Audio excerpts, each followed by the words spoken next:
SSC GD medical की अभी तक डेट जारी नहीं की गई है। क्या मैं एसएससी जीडी मेडिकल के अंदर किस प्रकार से फर्स्ट टाइम में जा रहा हूँ, मुझे क्या क्या बातों का ध्यान रखना है, मेरा पहली बार ही मेडिकल है, मुझे मेडिकल के विषय में किसी प्रकार का कोई नॉलेज नहीं है, मुझे क्या क्या सावधानी रखनी चाहिए कि जिससे कि मैं फर्स्ट टाइम में मेडिकल फिट हो जाऊंगा। इसी प्रकार के सारे सवालों का जवाब लेकर इस वीडियो में आया। जय हिंद दोस्तों, मैं हूं Jogendra commando, physical trainer, fitness coach.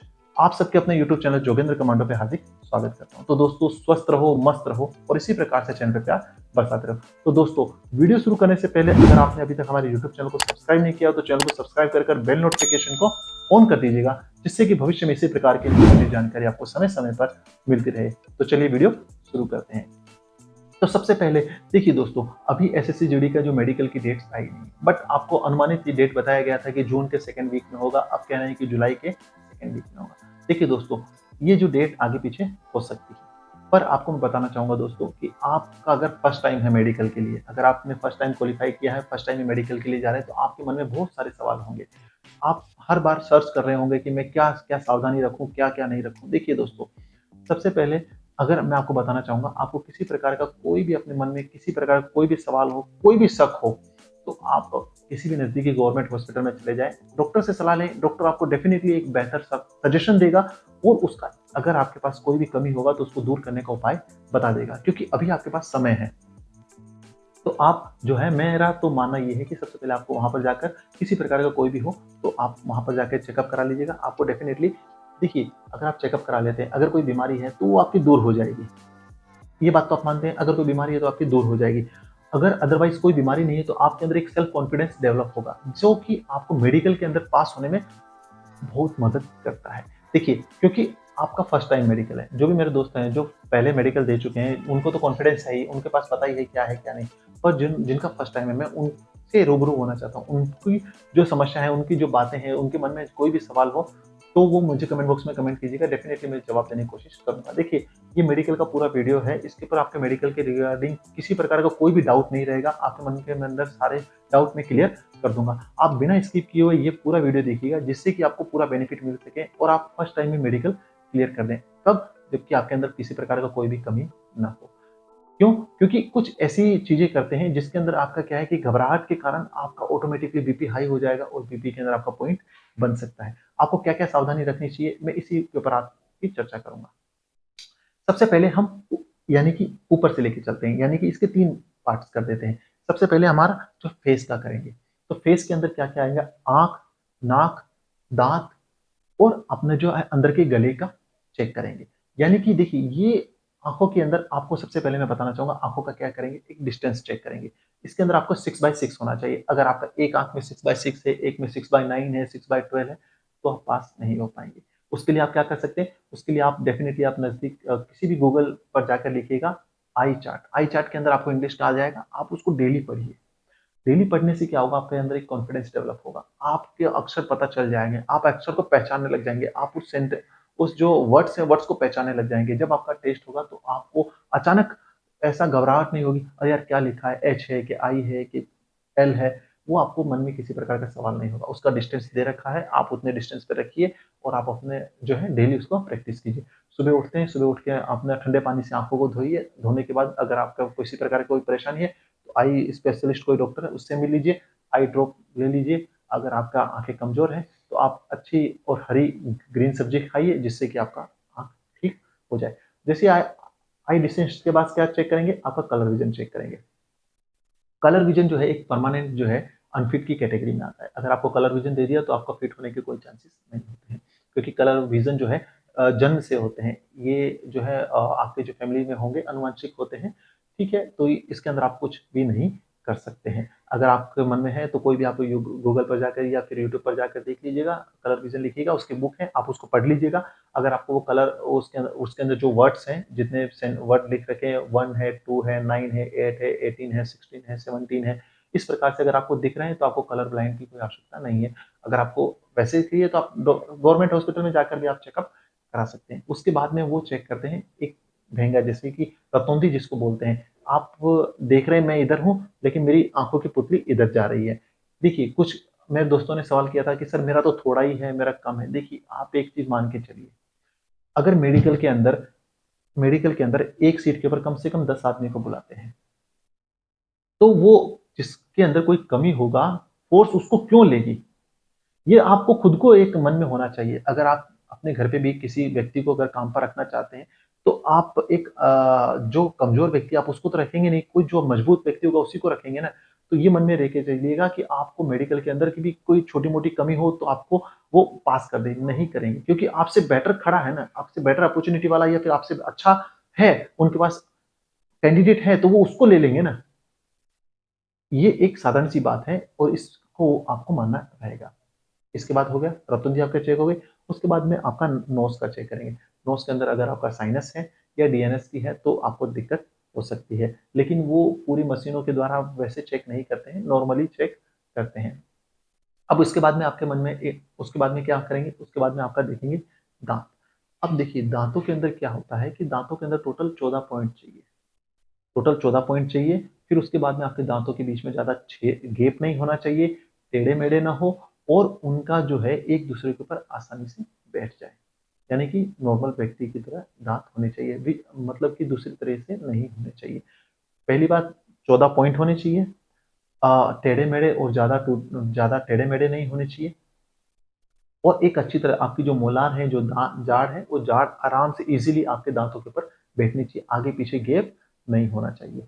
अभी थर्ड जो मेजर रीज़न होता है, वो क्या चेक करते हैं, वो ग्रेविटी चेक करते हैं। यानी कि अगर आपके कीड़ा लगा है दाँत में या फिर दाँत काले हैं या फिर ज़्यादा अत्यधिक पीले हैं या फिर आप गुटखा खा रहे हैं या खैनी खा रहे हैं, तम्बाकू खा रहे हैं, आपको पायरिया हो रखा है इस प्रकार से, तो वो उसके अंदर आपको चलाना मुश्किल है। उसके अंदर आपके दाँतों के पॉइंट कम कर दिए जाएँगे और हो सकता है कि आपका दाँतों के अंदर आपका मेडिकल अनफिट कर दें। लेकिन ये कोई टेम्परेरी अनफिट होता है, जिसके अंदर आपको टाइम पीरियड दिया जाता है, जिसके अंदर आप जो है फिट हो सकते हैं। तो ये ध्यान रखिएगा अगर आप कोई गुटखा, तम्बाकू या बीड़ी, गिटखा कुछ भी खा रहे हो तो उसको अभी से छोड़ दें। अगले महीने आपका मेडिकल है तो इसके लिए आपको जो है अभी से आप वो उसको छोड़ देंगे तो जो है एक अच्छी कंडीशन में आप जाएँगे तो बेटर रहेगा। अब बात आती है हाथों की, तो हाथों के अंदर वो कैरिंग एंगल चेक करते हैं। अगर आपका देखिए मैंने कैरिंग एंगल पे ऑलरेडी एक डेडिकेटेड वीडियो बना रखा है पूरा। किसको है, कैसे दूर करूँ, क्या एक्सरसाइज़ करूँ? तो आप जाकर मैं डिस्क्रिप्शन में लिंक दे दूँगा और आप उसको जाकर चेक कर लीजिएगा और आपका सारे डाउट्स उसमें निकल जाएँगे। अब उसके अंदर क्या होता है कि उसमें एक क्रैक फिंगर भी आता है। जैसे हाथ के अंदर कैरिंग एंगल हो गया, कैरिंग एंगल के अंदर क्रैक फिंगर हो गया। क्रैक फिंगर फिंगर का मतलब होता है आपकी उँगलियाँ टेढ़ी-मेढ़ी हैं कि नहीं। फिर उसके बाद आता है झनझनाहट, यानी कि आपके हाथ सीधे रखने के बाद अगर आपके हाथ ऐसे कंपन हो रहे हैं तो भी आपको अनफिट कर दिया जाएगा। उसके बाद आता है हाथों के अंदर स्वेलिंग। अगर हाथों के अंदर स्वेलिंग है तो मैं क्या करूँ? देखिए, ये स्वेलिंग एक घबराहट के कारण भी आ सकती है। अगर आप फर्स्ट टाइम जा रहे हैं तो घबराहट के कारण आपने सुना होगा, कुछ नहीं करना है। आप अभी देखिए अगर अभी आपके पास स्वेलिंग आ रहा है तो मैंने स्वेलिंग के लिए भी एक जो है पसीना सॉरी स्वेलिंग नहीं स्वेटिंग जिसको बोलते हैं, स्वेटिंग यानी पसीना। अगर स्वेटिंग हो रहा है आपके हाथ में, पसीना आ रहा है, तो मैंने उसके ऊपर भी एक पूरा वीडियो बना रखा है। जो एसएससी जीडी की प्लेलिस्ट के अंदर मौजूद है, मैं आपको चाहे तो डिस्क्रिप्शन में भी उसका लिंक दे दूँगा। आप जाकर उस वीडियो को देखिएगा, उसके अंदर मैंने जो भी उपाय बताए हैं, मैंने काफ़ी दोस्तों को बताए थे और काफ़ी मेरे जो दोस्त हैं, वो ईज़िली उसको अप्लाई कर पास हो गए हैं। क्योंकि ये कोई बीमारी ऐसी नहीं है जो परमानेंट ये टेम्परेरी है। ये घबराहट के कारण भी होती है, शरीर में आपकी गर्मी बढ़ने के कारण भी होती है और भी बहुत सारे इसके कारण हैं, वो मैंने पूरे उसमें बता रखे हैं, तो आप उसको देखिएगा, तो आपके सारे डाउट क्लियर हो जाएँगे। अब सबसे ज़्यादा एक और सवाल आ रहा है कि मेरे जो चेस्ट है, जो चेस्ट का एक्स-रे लिया जाता है। सर मेरी चेस्ट मसल इम्बैलेंस है, सर एक थोड़ी बाहर की तरफ है, एक अंदर की तरफ है, सर एक ऊपर की तरफ है, एक नीचे की तरफ है।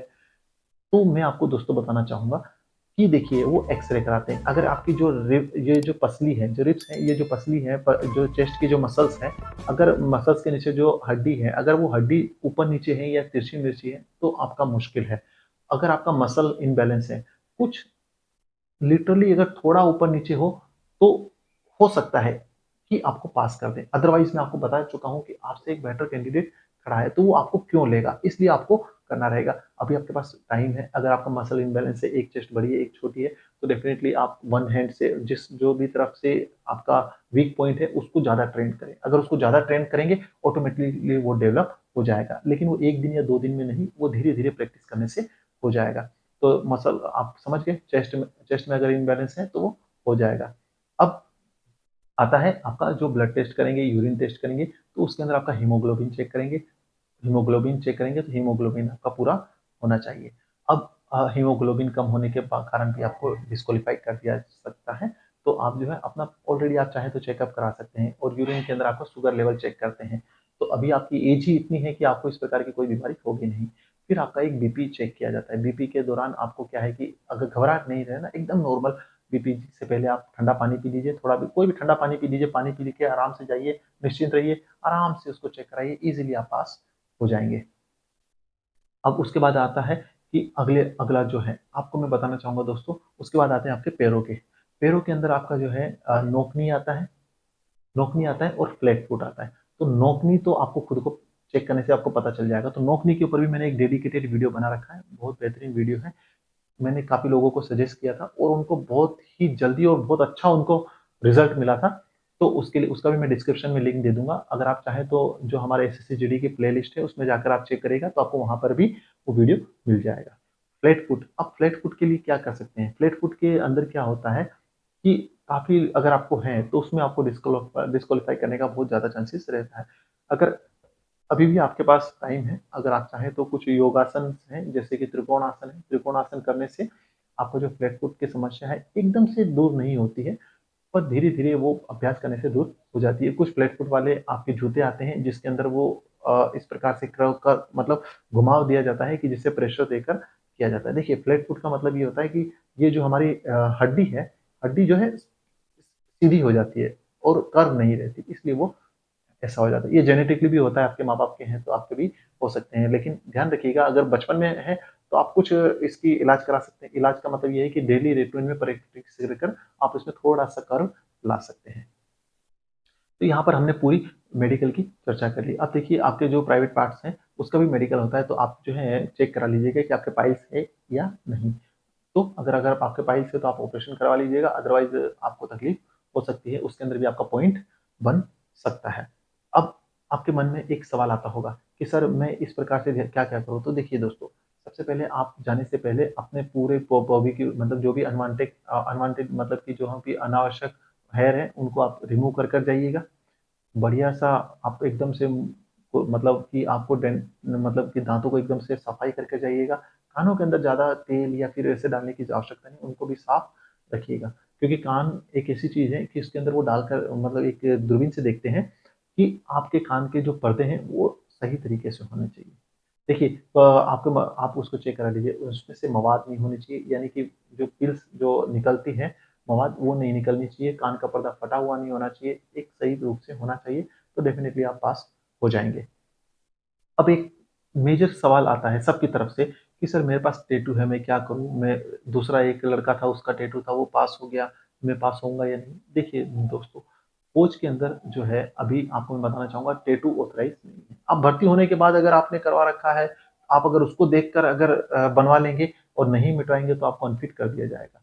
आप ज्वाइनिंग के बाद में अगर कर रहे हैं तो उसके ऊपर जो है डॉक्टर इतना स्ट्रिक्ट एक्शन नहीं लेता है। बट अगर आप मान के चलिए अगर आप मेडिकल के अंदर आ रहे हैं तो आपको डेफिनेटली जो है रिमूव कराकर आना चाहिए। मैं तो यही आपको सलाह दूंगा कि आपको रिमूव कराना चाहिए, जिससे कि आपका कोई भी पॉइंट ना बने और फर्स्ट टाइम के अंदर ही आप मेडिकल पास हो जाएं। तो इस प्रकार की मेडिकल की सारी बातों को ध्यान में रखते हुए आप इजीली मेडिकल पास कर सकते हैं। तो दोस्तों, मेडिकल के रिगार्डिंग अगर आपके मेडिकल के रिगार्डिंग आपके मन में कोई भी सवाल हो कमेंट बॉक्स में कमेंट कर दीजिएगा। डेफिनेटली मैं कोशिश करूंगा जल्द से जल्द आपके सवालों का जवाब देने का। अगर आपके मन में किसी कोई पर्सनल सवाल है या फिर ऐसा कोई सवाल है जो मेरे से छूट गया हो, तो आप मुझे चाहें तो मेरी इंस्टा आईडी जोगेंद्र कमाटर पर मैसेज कर दीजिएगा। डेफिनेटली जल्द से जल्द आपके सवालों का जवाब देने की कोशिश करूंगा। अगर आपको वीडियो पसंद आए तो वीडियो को एक लाइक जरूर कीजिएगा। ऐसी इंफॉर्मेटिव जानकारी अपने दोस्तों के साथ शेयर जरूर कीजिएगा। और आपने अभी तक भी हमारे यूट्यूब चैनल को सब्सक्राइब नहीं किया तो चैनल को सब्सक्राइब कर बेल नोटिफिकेशन को ऑन कर दीजिएगा, जिससे कि भविष्य में इसी प्रकार की इंफॉर्मेटिव जानकारी आपको समय समय पर मिलती रहे। तो इसी के साथ अलविदा, शबा खैर, शुभ रात्रि, जय हिंद, जय भारत।